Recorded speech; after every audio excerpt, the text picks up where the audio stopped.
Today on the show, can Josh guess Christian music classics after hearing just 1 second of them? The top 10 reasons you left your last church. We've got some fresh conspiracy theories about the Titanic and AI. And do people who believe in God sleep better? All this and more on episode 4 of the Blimey Cow Podcast. Now, Josh, my conspiracy about AI could be a movie. Hello, everybody. Welcome to the show. Before we get started, we want to say thank you to all of our supporters at supportblimeycow.com who make the show possible, including our new supporters, Krista Tebbs, Mariah, and Ice Type Fennekin. And we also want to say thank you to Anderson University for sponsoring this video. What's up? What's up? How you doing, Jordan? Welcome to episode 4. Hello, we're back. Episode 4. It's always a great day when we're doing the Blimey Cow Podcast. How many weeks of doing the podcast until we kind of like over talking about the meta of like the show seems to be going well, doesn't it? I think we should just always do that forever. Is it? This show's pretty good now, huh? Jordan, I think I've finally figured out food. I didn't know where. I think I have finally solved my relationship with food. Well, teach me. I just had to set. Well, you are. Well, I want to know. Teach you nothing. Well, teach me anyways. There's room for growth, just like this podcast.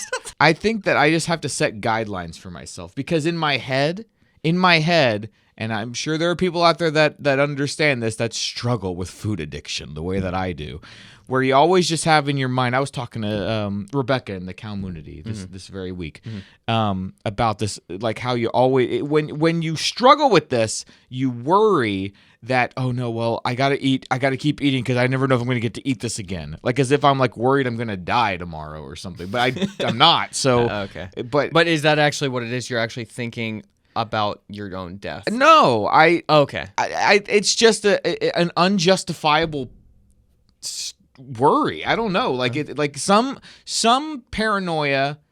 You could speak out loud and justify. Like, see, I know that doesn't make sense when I say it out loud, but you kind of get where I'm coming from. But yeah. with like, look, I'm gonna keep eating, and I don't know why. I guess I think I'm gonna die tomorrow. I just gotta keep eating. Like, this might be the last thing I eat. It doesn't make any sense. So I think I finally figured it out. I have to set guidelines for myself. Well, because you were talking about the whole, you were snacking after 10 p.m., which is obviously not a good thing.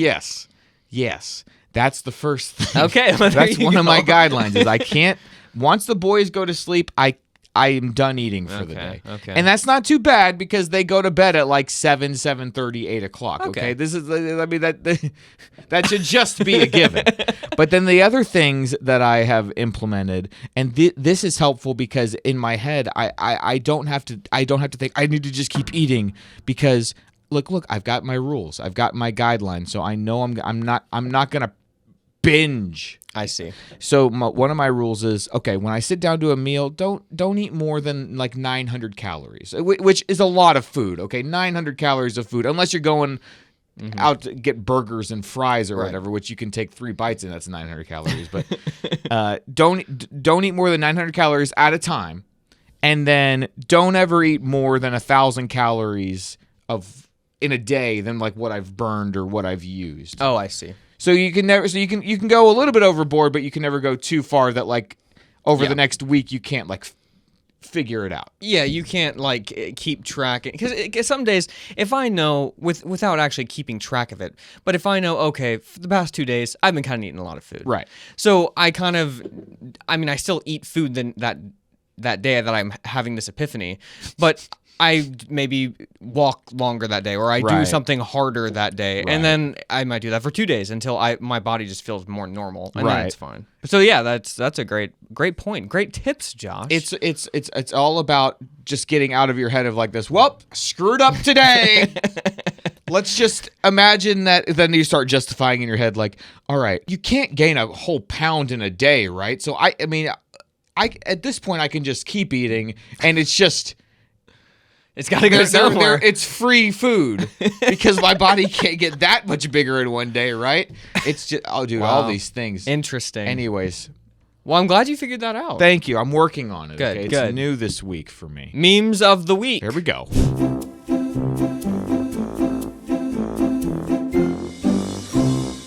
All right, Jordan, I just saw this picture. I thought it was funny. Okay. Baptists hearing anything that sounds remotely Catholic. I don't know why it just made me laugh. Jordan, you said you had something on your phone to show me? I do, Josh. I This was is your meme? scrolling the internet and I saw this. All right, Jordan's meme of the week. Here we go.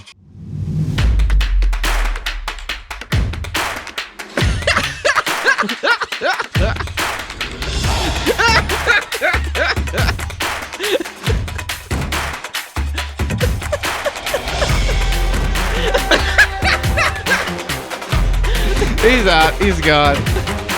That's good. That really made me laugh, man. When I saw that, I was like, I don't need to look up anything else. Do you have more gym stories for us today? Josh, unfortunately, I do not. Oh, well, at least you had a gym meme. I did have a gym meme. Okay, I was like stressed out. I was like, I don't have a gym story. Something Got a about the gym meme, every day. Okay.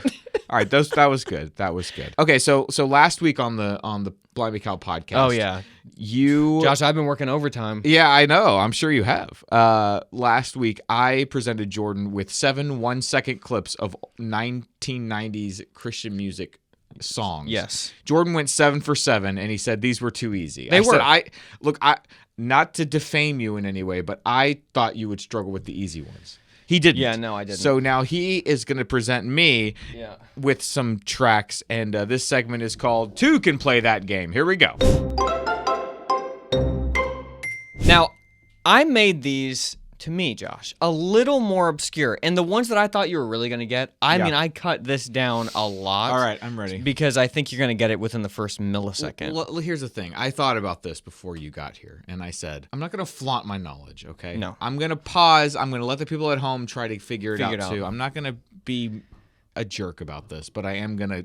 I'm going to absolutely nail this, so here we go. I know. While Josh prepares for the challenge of a lifetime, we want to say thank you so much to our sponsor. Now, guys, I need you to admit something to yourself. I need you to admit that you're excited about the idea of college. Summer is starting. You're thinking about college, but you're worried that college is going to hate you. We are here to tell you that Anderson University in Anderson, Indiana, gets it. Anderson is a faith-based school that has a small feel. We're talking classes where your professors actually know your name. They have tons of general and specialized degrees, and they're well known for their nursing program. They are experts in RN to BSN programs and have openings right now. Plus, if you're into sports, they're recruiting big time right now for their sports programs, male and female, for freshmen and transfer students. AU feels like a family. Now look, I started college going to a school that ultimately didn't fit me, so I transferred and finished out my degree at a small Christian school instead. If I was going to spend every single day of my life somewhere, I wanted it to be a place that felt like a community, like a real family for me. AU offers scholarships to students who attended a Christian high school, so you're definitely going to want to get in touch. If you want to see a video that we actually shot with more info about the school, click the link in the description. AU is looking for students like you, so don't miss the boat on college because you think college doesn't fit you anymore. AU fits. If you want to get all the info, go to the link in the description to get started. Again, click the link in the description to get started. All right, we're gonna start off with this here. I'm ready. That wasn't even like a full chord. Are you kidding me? That's not a second. That was 1 second. It says 1 second. Yeah, because it's not going to say 0. You. Oh, hold on. No, I know what it is. God is Watching Over You by Phil Joel. Boom! He sees you down by the waterline. He sees you down by the waterline. Don't play more than like 3 seconds of that. You're gonna hate yourself editing this and then you exported it. Okay, we're gonna do this one. I'm not sure if you're gonna get. No, you'll get this one. I get on my knees. Jackie Velasquez. I get on my knees. Okay, I'm gonna crush this. You're whole gonna thing. get this one easy. Book of Revelation, chapter 7. Verses 16 and 17. Yes, sir. If we did another round of this, that was the first one we could have. I gotta play Revolution. It's Kirk Franklin. Yeah. Okay, you'll get this one too. You're gonna have to play that one for me again. Okay. I know it. The intro. Oh, yeah, I know the. That doesn't sound like it. I'm worried about you, Josh, on this one. Testify to Love by That's Avalon. right. Good job. I didn't know that the intro to that song it doesn't match the rest of the song. Right, So I it's- didn't know yeah, if you were gonna get it. No. Wow, Josh, you've gone. I don't know how many I've done so far. I think 4. Dude, that was these are a little bit tougher. These are tougher. All right. That's a newer song. No, it's not. Play that again. I would have played a little longer that time. Popular person, Josh. Dude, I think you stumped me. I don't think I Really? know That that is one. I'm not even shocking. sure I really recognize Okay, we'll that. come back to that one. Okay. We'll come back to that one, and I might play a little bit. You know that one, Josh? Yeah, it's Jump 5 spinning it around. You know, they recently put out a documentary about their rise to fame. You got to check it out. It's on YouTube. That's our recommended for this week, for sure. Jump 5. Man, Josh, you've nailed this except for that one. So Oh, yeah, that's I mean, that's every move I make. no, it's not. What? Same chord progression though, as far as I understand. Yeah. But this, I'll give you a hint, Josh. This has only ever been shot live. It's only ever been recorded live. Is it the cartoon song Yeah. by Chris Rice? Okay. The song where he says that Beavis and Butthead can't go to heaven. Can you believe he would Yeah, say that's that? messed up. All right, we got one more, Josh. The one that you just can't seem to get. Let's see if you can. I mean, if not, I'm the big winner. Okay, I'm ready. I mean, You should I know this know it's a female artist. Yeah, I know the song. You gotta sing. She's gonna start singing. Okay, let me just run through the female artists real quick. It's not Rebecca St. James. No. It's Stacey Orico. I'm pretty Yeah, that's sure. right. That's right. Okay, if it's Stacey Orico, You should know this. then chorus. the song is "More to This Life." There you go. There's gonna be more to life. I did it. I'm That's redeemed. that's one of my favorite I'm songs. redeemed, just like Beavis and Butthead could be Yes. if they came to the Lord. All right, everybody. Let's read some feedback from the last episode, shall we?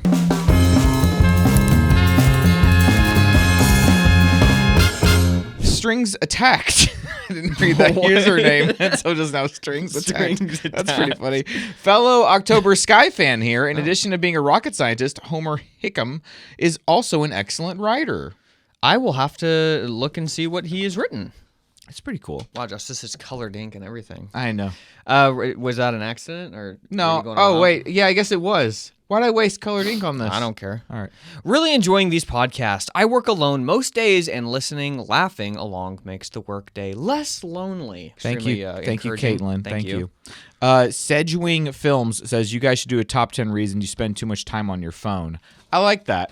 I will try to That's good. remember. We'll do that next week. We're not going to read this whole thing, but somebody did take the time to go chat with ChatGPT and ask for.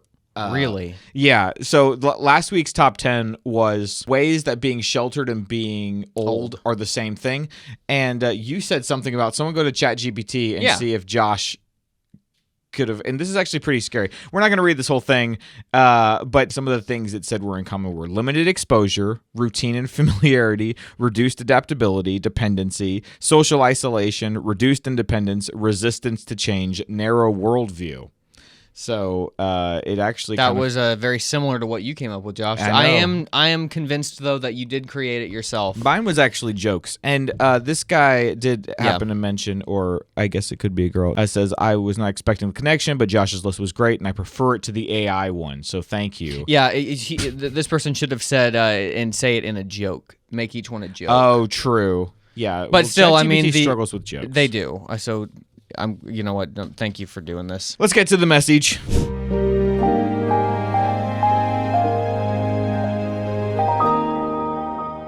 Interesting interesting one this week. You want to read it this Let week? me read this thing. Go ahead. Hey, Jordan and Josh. I'm a girl in desperate need of your advice on something important. I've been in a dating relationship with this guy for a while now, and we've been getting rather physical lately. We're both Christians in our mid-20s, and we have both agreed to wait for marriage. And due to a lot of different things in life, we can't get married anytime soon. We will probably have to wait a few years so he can finish up his schooling, and we both have jobs and are financially stable, etc., before we get married. I know a lot of Christians rush into marriage just so they can have the S. But we don't want to be like that. We want to be mature and marry for the right reasons. It's difficult, especially given the fact that he will soon move into an apartment by himself and he won't have any roommates to hold us accountable. Do you guys have any advice on how I can continue in this relationship for years without crossing my boundaries? I really want to be able to do this. I just need some advice on how to make it easier. Wow. That is a difficult one. If you guys really do believe that you're going to get married, and then you're going to have to put this off for 3 years. I thought this was an interesting question because it's like, what's the right answer here? Like, so here's the thing. I just want to say, just get married. Like, right. That's what I was thinking too. They seem extremely committed. Right. Well, so I don't understand why they're feeling like their whole lives have to be exactly perfect before they can like be in the same house. I think it's one thing if, like, okay, I just met somebody in the last year and we're thinking about getting married and, it's just, the hormones are going crazy. We're going to get married, so what's the matter?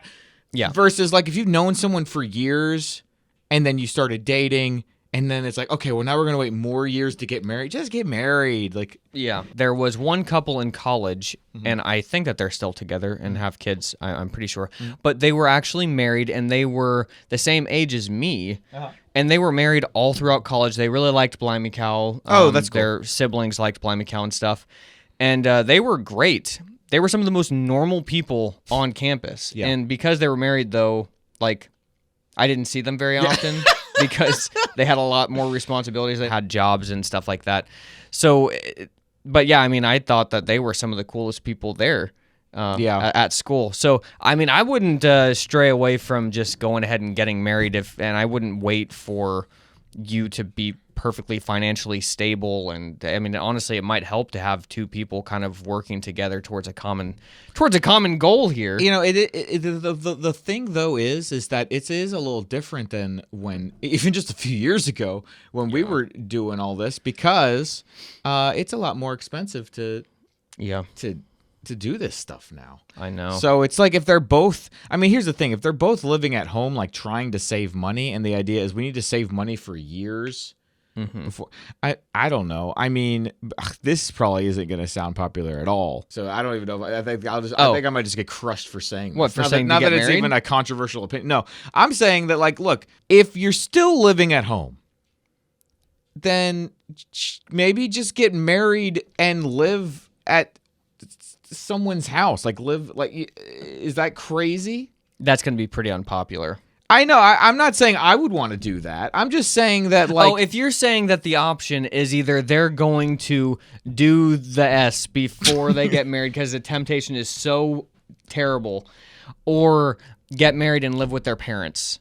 Yeah. Then you would rather do that than if they feel they're going to falter. I think I'm going to walk this back a little bit because you'd have to have some kind of agreement to say that, like, you're going to share in, like, I don't know, maybe you'll pay some amount of rent for living there or something, but it would certainly be cheaper. It's a hard one. That's a good, maybe that is kind of what I'm trying to say. Well, he said that he's going to, or she was saying that her boyfriend is going to move out soon. Oh, he's moving into an apartment by himself. Right. So that's why I'm saying just get married and then you can both work to keep that apartment. Yeah. That seems more financially, if he's going to do that. I don't know. Yeah, I mean, I don't think this is the answer she's going to want, but I think that's the answer that we're going to give. I mean, and it could be a situation where the parents are saying, well, maybe you guys should wait until you're more financially stable or whatnot. But it's like, look, I mean, the bottom line is, like, yeah, it's not natural to like know for years that you're going to be with someone, but like you can't be with them. Yeah. Yeah, it is. It's not. It's not right. It's not right. Yeah, we would just suggest getting married, and that's just what it is. That said, most of my friends got divorced when they got married young. So what do I know? But I still do. it's like if you're going to pick an extreme, I think it's better for people to get married young than to wait years and years to get married. Yeah. Oh, I got a good top 10 for you Good. this week. Here we go.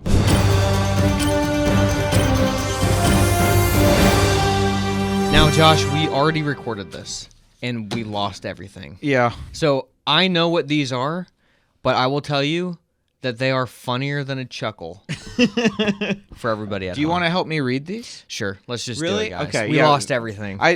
It's not. I'm not. I don't want to lie to you guys and pretend like, hey, Jordan, are these funny? Haha, you never heard this before. So Jordan and I are going to present to you now the top 10 reasons you left your last church. Let's read each one in unison together. Okay, let's try. Number 10. Number 10. Number 10. The homeless ministry was just a table in the foyer that said free donuts. I don't think we should do this. No, I don't think we should do that again. Number 9. You missed a Sunday, and when you came back the next Sunday, they were still singing the same bridge they were singing 2 Sundays ago. Number 8. If you wanted unfunny, awkwardly placed pop culture references, you would have just watched Family Guy instead. Now, I didn't understand that joke, and I still don't, even after you explained it to me. So if you understand, you get it. You don't watch Family Guy. And neither do I, but I at least understood know. the pop culture reference of The pop culture Yes. references. Number 7, the pastor has to make an announcement about people bringing their comfort dogs to the service. Now, this is something we did complain about in the last take, and I think that we should touch on this again briefly. Yeah, what's up with What's this? up with these comfort See- dogs all over Walmart? Well, Josh, you can't be insensitive. So I was at Publix the other day, and they actually have a sign out now that says, "Look, we can't tell you." I mean, this is how I interpreted what the Yeah, sign of course. said. It said, "Look, we can't tell you can't bring your animals because there's federal guidelines that say you're allowed to bring service animals. However, whatever is the minimum amount of dog in this building that we have to do legally is the amount that we're doing. You can't dogs bring are- your comfort animals into this place. It is unsanitary. It is disgusting." It's these people like carrying around these little dogs, puppies or yeah. whatever, just walking down the aisle. It's like, what? Dogs peeing You on can't everything. be away from your dog for 2 seconds just to come buy some Coke? Number 6, the part of the service about tithing is longer than the actual service itself. Number 5, everyone seemed like they had it together. Number 4, no one seemed like they had it together. Number 3, the youth pastor looked younger than the kids in the youth group, and then he started dating them. I added that last part. Go along with it. Number 2, you got kicked out. Number 1, you shot your shot. She said no, and she got the church and the divorce. Oof, yes. All right. Top There we 10. go. Sorry about that, guys. Deep thoughts. Here we go.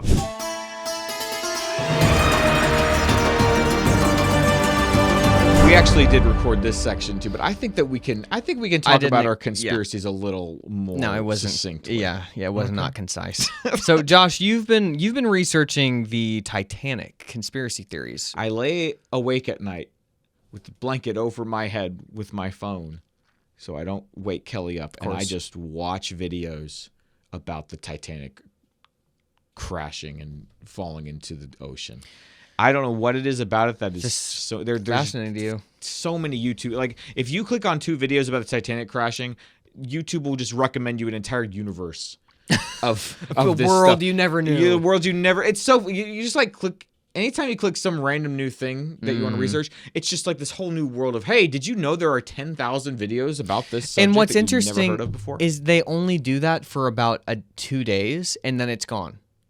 That's what happens to me if I ever Not get on for me. Every day it's Titanic. Like Really? if I go on to my phone right now, No oh Titanic, my Josh. gosh, It's you're gone. right. It's 2 days, and then they're like, "I'm done." He didn't watch it for the last 6 hours. Oh, there it is. Oh, there Okay, we it go. is But the you already final watched that hours. one. Yeah, I have watched that one. Well, I've seen a lot of them. How this fits into a deep thought, guys? Because Josh's deep thought, I hope to God, isn't that I watch Titanic videos. The deep thought is that there's an entire Titanic conspiracy theories Wikipedia page, guys. And one of the theories is that it was deliberately sunk because there were opponents of the A lot of creation- opponents. a lot of opponents of the Federal Reserve system that was being implemented at that time. We're on that ship. Were on that ship.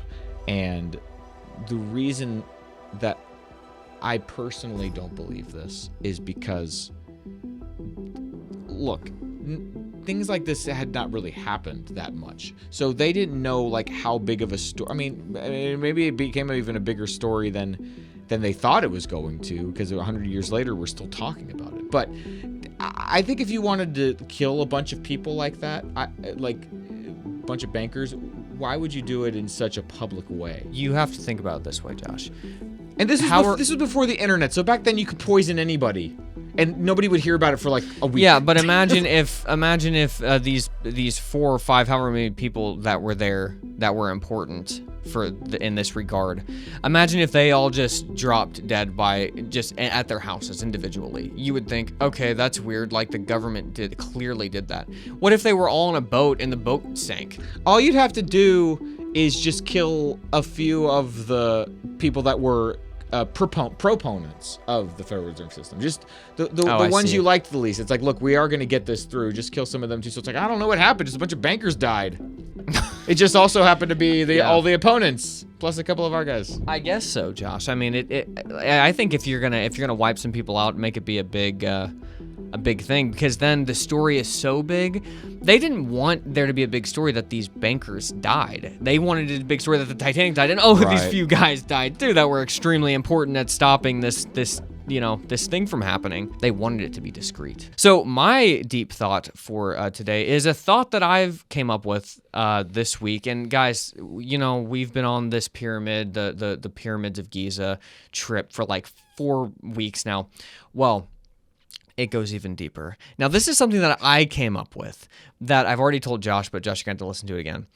This is I'm going to try to follow it better this time. Okay, this is the theory that should be a movie, okay? If it's not a movie, I am holding the rights to it, so do not create it.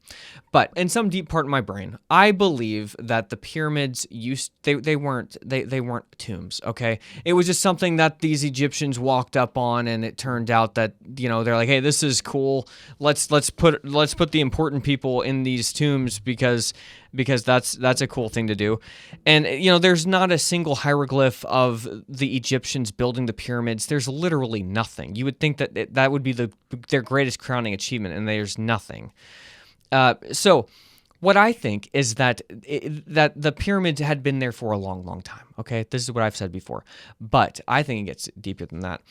I think that people aren't as smart as that ever to build the pyramids because they're so intricately created. Josh, these things, they're not even pyramids. Like, we believe them to be, what is it, four-sided? They're tilted. It's like perfectly tilted, so there's like each side, so it's almost as like a star in some way. And they're perfectly, this is the other thing that's crazy. I'm going off on a tangent. But where do you think that in all of the landmass of the earth, if you had no water, I guess, and you had just the landmass of the earth and you just conglomerated all of it together, where do you think the pyramids of Giza are in relation to that? Dead center. No. They're dead center. No. And they're perfectly in line with the specific star constellation. Really? The whole thing doesn't. It's too bizarre. And inside, it's not like there's all these crazy halls and rooms that, like, if you hit this certain frequency and this certain pitch, like, it just amplifies and amplifies like it's meant. And it was right next to a water source. The whole thing is just too weird to have been a tomb. So what I believe is that we were never smart enough to build that, Josh. No, this was AI who created this. And the thing that AI was like, hey, look, we're so smart now, okay?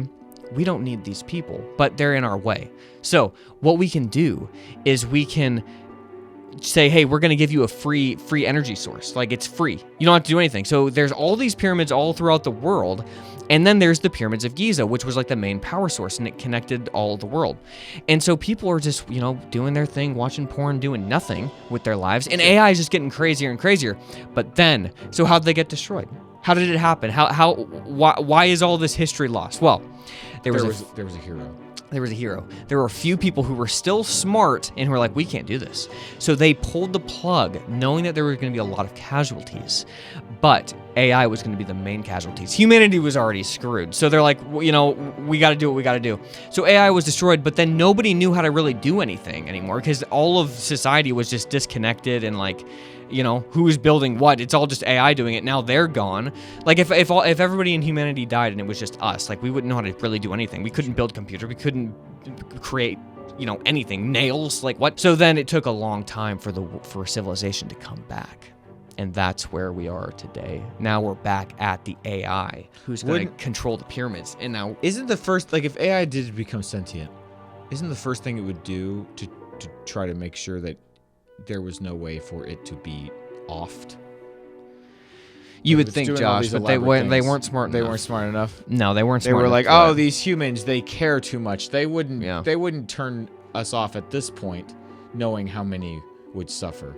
They wouldn't sink a Titanic just to kill some bankers. Well, there's always. How can you not? I mean, if you can just turn off the power grid, there's always a way to turn off the power grid. How can you not turn off the power grid? There's got to be a way to always do that. Oh man. Blow something up, do something. I mean, how? That's my theory. Comment below if you believe it. Deep Thoughts is really just more of a conspiracy theory section. It is. We should just change it. I do still want to have deep thoughts, though. we do. Plenty of them. All right, let's rank you very much. Now, Josh, we always do a little fun thing for each other. Okay. This is such a fun, nice thing we do for each other. we in little what is the word I'm looking for? Hieroglyphs, Josh, our own hieroglyphs. We try and see if the other brother can guess what it is that we're trying to say. I know what all yours are. So, favorite video games of all time. You did emojis, and I just did the initials. Okay, so let me try and These guess. are our 3 favorite video games of all time. TW. The Witness. It is. That's right. The Witness. Best puzzle game ever made. Best video game ever made. I'll say it. I think Really? that I don't even know what it is. if everything got unplugged, like you say, Yeah. and we could preserve one game, I think we should preserve The Witness to Really? show like what video games could be when society is rebuilt. I don't think I've ever played that. Is it the puzzle game? It's the puzzle game where Oh, you're just going around I've the watched you island play and that. It's just it. I remember as the guy who made that game was making it, and I was following the progress of it. I was like, this doesn't. It's literally just walking from panel to panel solving puzzles. Why is that going to be interesting? But then, it's like I can't explain it Is it a without story? giving things away. It's not that there's a story. It's that I don't want to give it away. It's Okay, well. that you become a part of the story. It's like like the story of humanity. It's like the story of God, basically. It's like in the same way that there's like a puzzle maker watching you solve and like communicating to you how to do these things without using words. I see. It's it's the story of like a creator working through man. And there's a lot. Interesting. I mean, and obviously I'm most familiar with Christianity, so I see like the biblical allusions. Like there's a point in the game where you climb a mountain and then you receive knowledge that you could not have had without seeing things. Intervention or something. something. Yeah, and but I'm sure. I mean, I know the guy who made the game is not a believer or whatnot, so I'm sure there's other allusions too. But there's just it's a tough recommend because it's a very difficult game, and so I recommend it to people, and they'll play it for like an hour and be like, I got bored with it or whatever. And it's like, I know it's tough, but it's built so that if you get stuck on one area, you can move to somewhere else.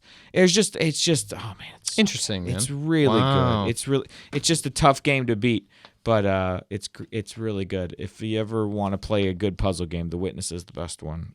Can you guess my first one? Yeah, your first one is Knights of the Old Republic. That's right. That's the Dominican Republic flag. So you just take out Dominican.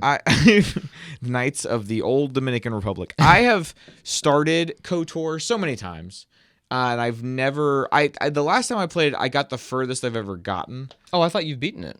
No, I've Oh. barely gotten off the first play. I've gotten up to where like you get your Jedi training and there's that montage or whatever. That's about as far as I've gotten.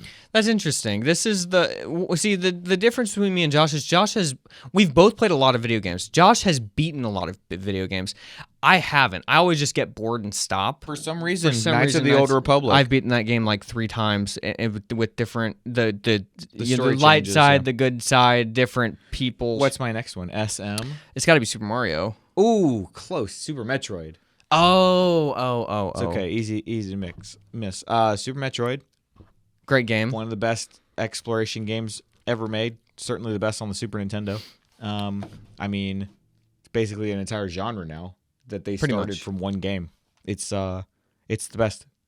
Music's amazing. Atmosphere's amazing. I've played it about 1,000 times. What do you think about my second one? Your second one is definitely Halo. Yes. Now, I've never... Which Halo? The first one. The actual first one? Yeah, that was the one we had the most fun the one we played playing. with Skylar and Tyler? Yeah, that was the one we had the most fun. Yeah, I mean, it's just classic. That was before you could really get online too much, and you would just play at home with your friends, and that was really fun. I never actually beat the game, but like we played the multiplayer, and it was really fun. We would play. Yeah, we would just sit there in the summer. So the kids who lived behind us in the summers when they were out of school, our mom would babysit them in the summers, and so they didn't have to go to daycare or something. Yeah, so we were extremely close with them. They would just come over with the Xbox and Halo, and we would just play Halo all day. Yep, pretty those much. summers. That's all we did. Okay, BIY. I don't think you're gonna get. I this don't one. know that one. This is another puzzle game called Baba Is You.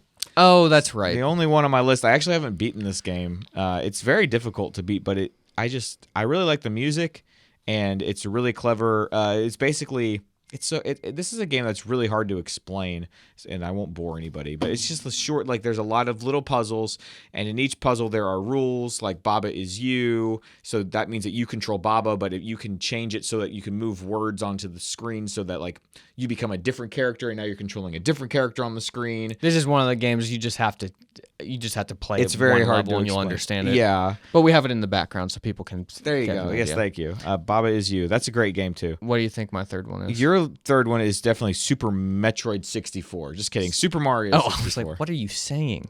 Yeah, Super Mario 64. Woohoo! That's the only other game that I've beaten is Super Mario 64. There- Those oh, are the yeah. two games that I've beaten is Knights of the Old Republic and Super Mario 64. Really? Those are the only two games The you ever only beaten? two games I've ever beaten Wow, in my that's life. interesting. Yep. The boys are really into Mario right now, and Elliot calls Mario woohoo. He'll go grab me and be like, Daddy, woohoo. And he wants to go play with Mario. That's cute. Daddy, woohoo. Did you see the Mario movie? No, I haven't yet. Oh, okay. No. Waiting for that to come out on. Yeah, or I am something. too. Yeah, Isaac doesn't like big, loud, dark rooms, so he didn't want to go to the movies. But Smart I man. took Elliot. We actually went and saw it a couple of times. He loved it. He loved his first He movie. loves it. His first movie. First movie. He's fearless. He is. He is. He really is. I'll do anything. All right. There you go. Thank you very much. Let's talk about some things that gave us hope this week. All right, Jordan.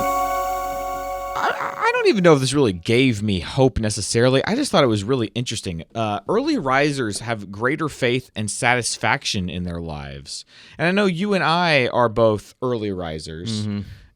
And every once in a while I hear from people saying like, you don't have to wake up early to be productive and blah, blah, blah. I stay up late and I wake up at 11 a.m. and blah, blah, blah. And it's like, Oftentimes, I think a lot of people who stay up late and who believe that is like just how they are, it kind of is how they are. Yeah. But it's a problem.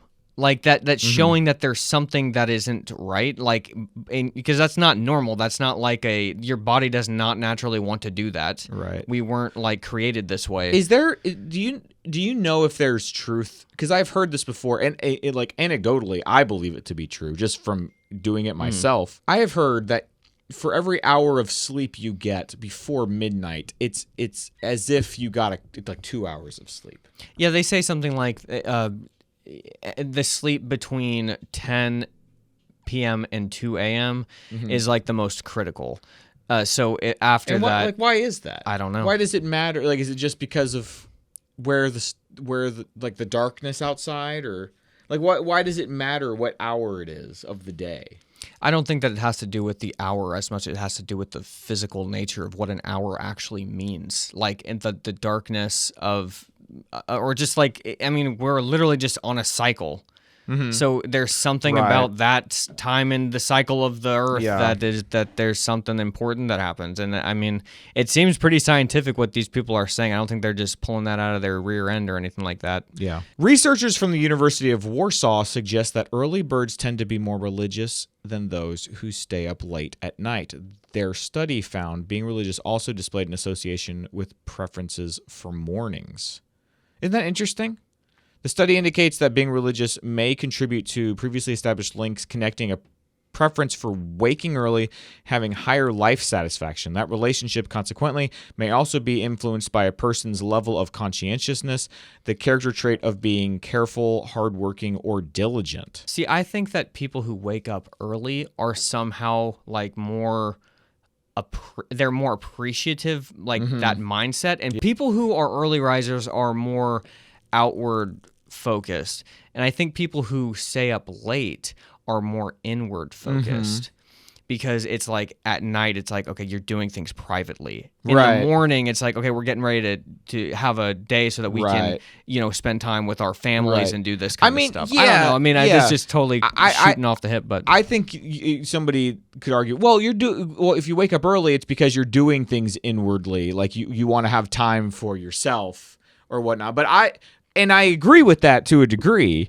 But I would say that like the reason I get up early is so that I can get as much done as I can so I can spend more time with my kids. Yeah. Otherwise, my option is to just wake up when everybody wakes up and then stay up late, and then I'll be tired the next day. Yeah, it's just normal. I mean, it's just normal to wake up with the sun. That is normal. If you're staying up late past the sun going to sleep, then that's just not natural. So I don't really care what the argument is. I love waking up and like going for a walk or run when it's dark, and by the time I get home, the sun is up. I love that with every fiber of my being. And it's really fun too.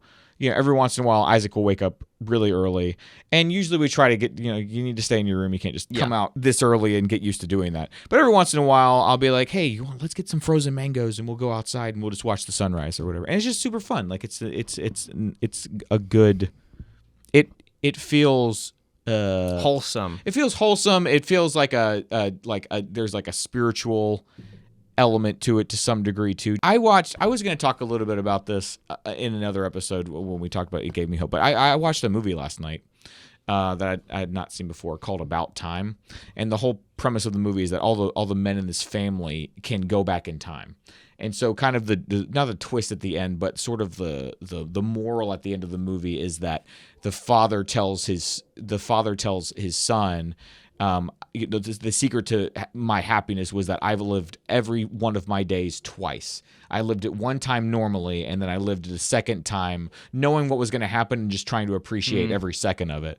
And so when the father dies, then the son basically kind of takes up his mantle, but it takes it a step further and says, now I don't even live each day again. I just appreciate it from the outset. It was a very interesting movie because the idea was that like you could go around and goof off with time and like change things, but as soon as you had a child, you couldn't do that anymore because if you went before your kid was born, then it was always going to be a different child or no child at all.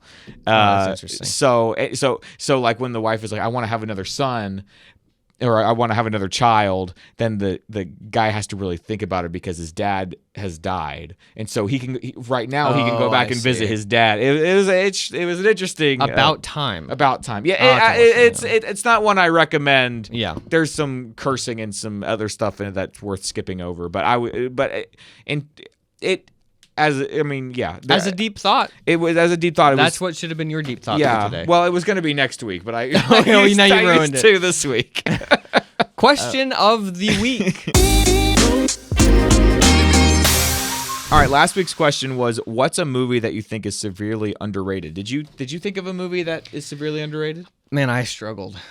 I don't watch movies. I've got one that I think you'll agree with. Okay. How about that? Win a Date with Tad Hamilton. That is a good one. Yeah. You never hear anybody talk about that movie. No, you don't. That's a funny movie. You really don't. That is a great movie. Amy, our sister, used to have a poster of that. She loved it so much in her room. I think I got her that poster. And you did. Yeah. And I think, I did come up with one. The movie that I think that is underrated is Return to Oz. Ugh, I don't like that movie. There's something about that movie that's weird, but like I like it. It's like it's creative in this weird way that it's like it doesn't seem like it should be a movie. It's basically a sequel to The Wizard of Oz. Is it a Tim Burton movie? No.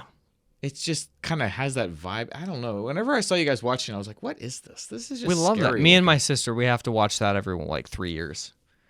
My movie with Amy that we watch all the time, or not all the time, but yeah, is There Will Be Blood. I don't know why. Why did she like that movie? I have so no much? idea. That means the same. That's what's funny. It's like the same way that I'm like, why do you guys like Return to Oz? Yeah. And like, why does Amy like these weird movies? But she also has a poster of What a Date with Hamilton. Look, if you're the only girl, you just kind of have to take In the family. take your lumps. Return to Oz and Hangman's Curse. And Hangman's Curse. We've seen that so many times. In the other movie that we watched. Oh, shoot. What's that movie? The Invisible. Invisible. The Invisible. Mom, I'm dead. I'm dead. Here were some comments we got. Why you says many DreamWorks movies get a bad rap, but Rise of the Guardians is legitimately one of the best animated films of all time. Usman said Spider-Man 3. I would agree with that. I think Spider-Man 3 is better than people give it credit for, even though it's still not. I thought all those were great. Spider-Man 3 has like so many villains all over the place, and I don't even remember it. That's the one where Harry is like, I remember that face. Underrated movie. There is a movie that I adore called Sing Street. Very few people have heard of it. It's a 2016 movie out of Ireland about a teenager in 1980s Dublin who is attending a terrible new school because of family issues and starts a band. It's not a musical like Singing in the Rain. It is more similar to That Thing You Do. Interesting. Check that out. And then that's from a Cold Focus. And then the final one, Tay-Tay the Hufflepuff says, it's not a movie, but VeggieTales' Lord of the Beans is the best one they've done. Any movie that is funny while still being kid-friendly deserves to be seen by all. I've never seen Lord of the Beans. Have you? I've seen parts of it with the boys because they were watching VeggieTales there for a hot minute, but no, I didn't really pay too much. I mean, I could tell that a lot of the jokes were meant to be funny to people that have seen Fellowship of the Ring about 1,000 times. Okay. Like there's a part where at the beginning where Junior is Frodo and Mr. Nezzer is Gandalf, and it's a wizard is never late, Frodo. A wizard arrives with exactly what he means to, and there's this like long awkward pause, and then they're both just like and they just like laugh for like an insanely awkwardly amount of time. Yeah, I see what you mean. It's like, that's kind of funny. All these like little things that you think, why are they laughing at that joke? So they just make fun of that kind of stuff. All right, here's this week's question. Would you rather have $1 million right now or $50,000 each year for the rest of your life? We'll talk about that next week on the podcast. I want you to really think about it. You guys comment below. Would you rather have $1 million right now or $50,000 each year for the rest of your life? It's a hard question. Jordan, what are you going to recommend this week? This game is called Inish. It's pronounced Inish. Inish without the H. It's kind of hard to explain, but it's like a card drafting game where it's sort of like you like Sushi Go. Yeah. Some people that play board games will probably know a game called Seven Wonders. It's sort of like that, where you have a hand of cards, you pick one, you hand them to the next player, and then the player to your left hands their cards to you, you pick another card. So you know all the cards that are in circulation, and you're picking them one at a time or whatnot. It's kind of like that. But in this game, there's the deck of cards is only like 14 or 15 cards total in the whole game. So you always know. Like, it's not like, okay, now we draw 15 cards from this big deck. There's only 15 cards. So after, like, even playing one time, you know all these cards really well. And are they different each game? No, it's the same cards. Okay. But that's what the board changes and where the pieces are placed changes. So it's I see. So they mean different. Yeah, in different contexts. Yeah, It's like a very. You can tell that they worked on it for a long time to get it as like tight as it is, with how few things are actually going on, but how many like options and decisions you have to make. So the board changes every game. That's kind of one of the things that makes it different every time you play. And it's really good.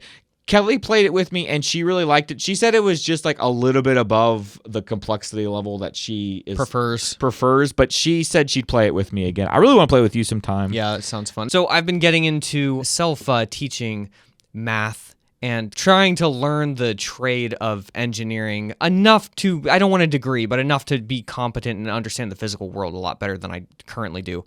So I've been finding some people who are very fascinating. I've already recommended Mike Patey, and then another recommend that I have is a guy named the Math Sorcerer, who is a professor, teaches math, and he just collects math books. and just talks about which ones are good for which discipline and what you're trying to go for. That's cool. A lot of his stuff, I mean, he has a lot of like kind of motivational stuff, which is cool. But I don't know, he's inspiring. So if you're in school and you want a little inspiration in math, this is like when you see this guy, it's like this is just like your classic math sorcerer. He's the Math Sorcerer. That's cool. I'll have to check that out. That sounds neat. He's cool. Nice. So I bought a few of the books that he recommended, and I'm going through them. And yeah, he's really good. I highly suggest him if you're looking for a good math book as you're an adult, which is not many people, I'm sure. But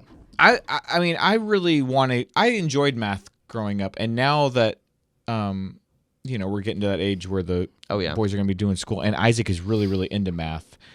I want to make sure I stay ahead of him, and so I'm like, all right, I need to go through algebra again. I need to make sure that I remember all of these concepts and stuff, and like geometry. And as I'm going through, like I've gone through a bit of a class called statics, and you would be surprised at how fast that comes back. And not only that, but it's not just like, oh, I need to stay ahead of my kids. It's like you've already made these brain connections that they're difficult to make as a child. That's what I've realized, yeah. You're so far ahead. It's unbelievable. I wonder when you're a kid if playing puzzle games, but not, would help. Not just like dumb smartphone puzzle games. I mean like a game like The Witness or or Portal or games where you have to sit in a room and say, okay, how do I get out of here? And then eventually the game is teaching you a concept. Maybe and eventually you have to be like, oh, in the same way that like when a math concept kind of clicks in your head, you're like, oh, now this is easy because I see it. Yeah. But those are our recommends. We recommend them. We recommend. Well, it's the end of the show. Oh, it's so sad. It's sad. But we'll be back, guys, next week.